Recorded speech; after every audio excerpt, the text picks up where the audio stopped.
Hey guys, it's YOU WACK. Now with my videos, I've only just tried to help you improve yourself as a person, whether that's with real life or with recent videos, just helping you improve yourself in Overwatch, either with a tip video or just some advice videos. I just want to help you guys out. Here and there I do throw some entertaining videos because I figure that's a good formula, help you guys out just with Overwatch, and then I help you guys laugh at me.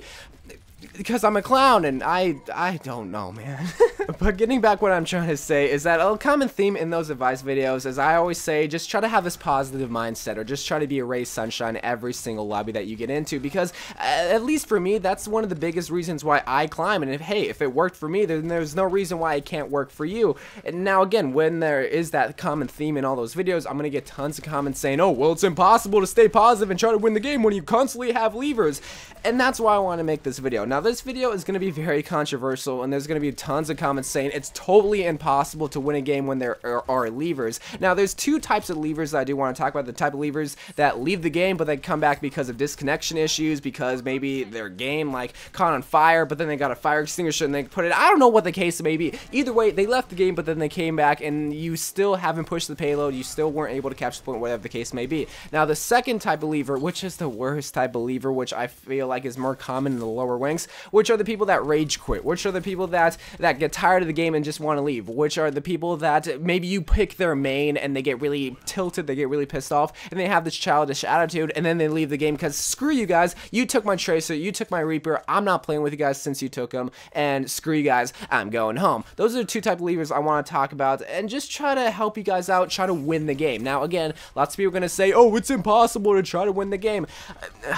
I'm not going to sit here and say that it totally is possible, that there's a 110% chance that you still can win. I'm not going to sit here and try to have this corny mentality saying, oh, you just got to believe. You can still win. Anything can be achieved if you just believe. I'm not trying to sit here and say that. But what I'm trying to say here is that there is that slight sliver chance that you can still win the game if you just try to replicate what I do in this video. Now, even if you do replicate everything that's in this video, there's still a chance that you can lose. And I don't want you to adopt that loser's mentality. It's like, oh, well, he left the game. We totally lost the game here. No reason to continue playing. I'm just going to continue jumping off the cliff. Because at that point, then, yeah, you're going to lose the game. And at that point, it's a 4v6. And then your teammates see you doing that see you not trying. And then they're going to follow suit. And then it's a 0v6. Is that even? Yeah, that's still a thing. So, again, that was just the first thing that I just want to introduce. That even though that you can still win, it's going to be probably the hardest thing that you do in Overwatch. I have done it before where it was a 5v6 and we still won the game, but I still get levers here and there and we still lose the game. But there is still a way that you can still win, and that's why I want to make this video. But I wanted to clarify that it's not impossible, but it's still really freaking hard, but still possible. So just remember that. So there's going to be a few things. Let's get into it. Let's start talking about it, and let's hope that next time you get a lever in your game, you can possibly win. Alright, let's get to it. So the first thing that you gotta do when you have a lever, this is more or less a mental kind of thing that you gotta feed into your teammates, is just work with what you got. He left the game, whether he rage quit or he left on his own or just he disconnected, whatever the case may be, he left the game. I'm sorry, boo-hoo, but you just have to work with what you got. A common theme that you're going to see throughout this whole entire video is that if it's not in your control,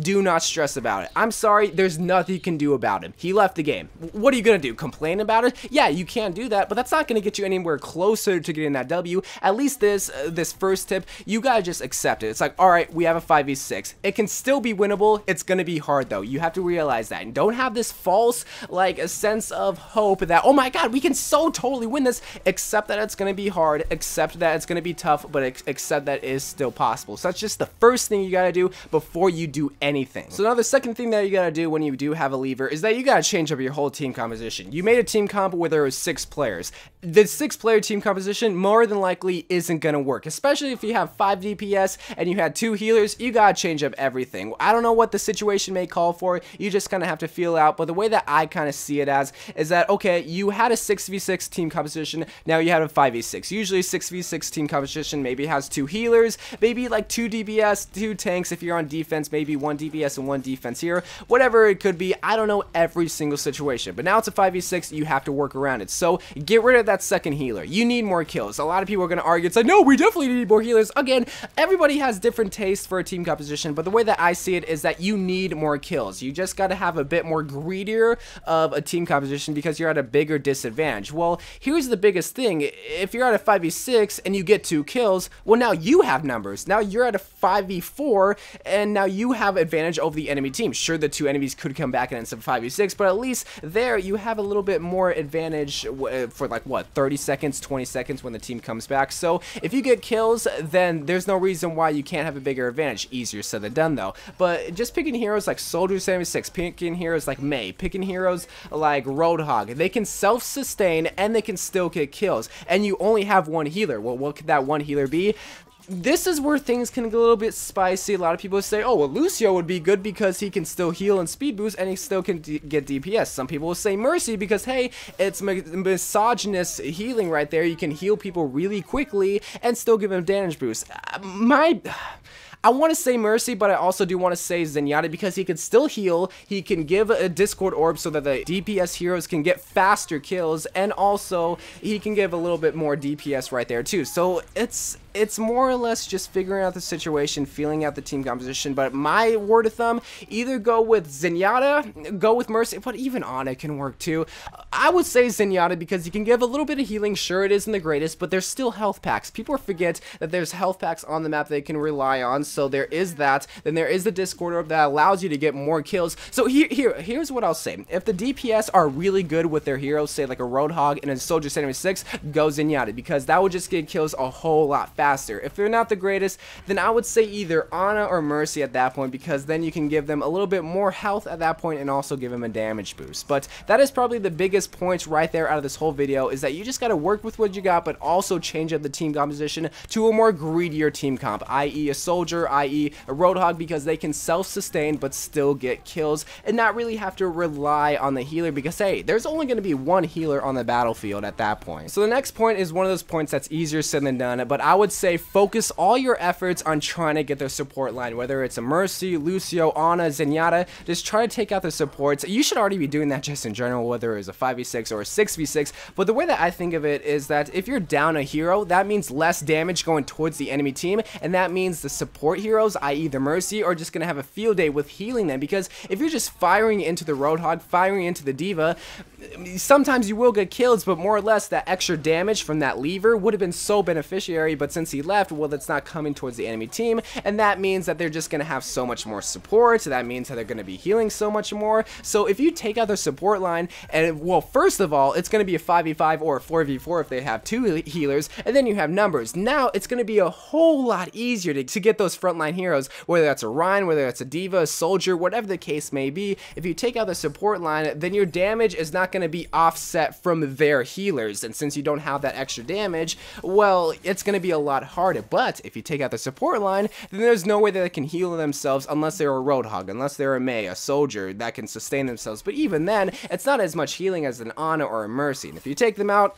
it's going to be over and done with. But again, easier said than done. It's going to be a lot harder, but it still is possible. So this final point is one of those points that's not per se going to help you win the game. It's just going to help you cope with the fact that you probably lost the game, which again, it still is possible, but it's still very hard. And I'm not going to sit here and say, oh, it's still possible. Boy, oh golly, you just got to follow these steps. You just still... No, I'm not trying to give you that false hope because it's very hard. So the last point that I can give you is just remember that you're not losing 50 SR. The lever that left, whether he lagged out or whether that he rage quit, that guy's losing 50 SR and he's getting suspended and he probably won't be in your same game. You, on the other hand, you're losing only 20 to 25 SR, or if you're on a big losing streak, you're losing 30 and 35 and then 50, which again, those people are going to come to my comments saying, oh, you suck, I'm on a 50 game losing streak, losing. Okay, I'm sorry, no, there's nothing I can do. I'm only here to help you guys. But what you just got to realize is that you can't control them, and I already mentioned this at the beginning of the video. You can't control what they do, whether they got pissed off, whether that was their internet. It happens. It just literally happens. There's nothing you can really do. So if you follow all these tips and all else fails, just realize you're the one that's not losing 50 SR. Go into the next game, try to forget about the last game. Don't even stay for play of the game. Just leave the game, move on to the next game, and try not to let that last game affect what's going to happen in the next game, because if it does, it's going to feed into your teammates that wasn't even related to the last game, and in turn, it's going to get you pissed off and possibly piss them off, and then you're just going to go on a slippery slope of losing games, which you're trying to avoid. So again, this last point isn't going to help you win the game per se. It's just going to help you cope with the fact that, hey, sometimes you get levers. I'm sorry, but I have levers in my game. There's nothing you can control about it. You get levers in your game. There's nothing you can control about it. It just comes to the point where it's like, all right, I couldn't affect the game. I tried my best. I picked greedier heroes. We had one healer. We did everything. We had a positive attitude, and we still lost the game. You went at a 5v6. It's like playing a baseball game with only one outfielder. It just doesn't help. It still is possible, but it's still really hard. So hopefully this video does help. It's one of those videos that it's more or less a mental thing just to help you out rather than just improve your skills in Overwatch or anything like that. And also, if all else fails too, it was good practice. You learned how to play a 5v6 game, and now you're at a bigger advantage in the next game because now it's a natural 6v6. So I love you guys. Thank you guys for watching. Let me know in the comment section below about your experience with levers and what you did. I love you guys, and bye.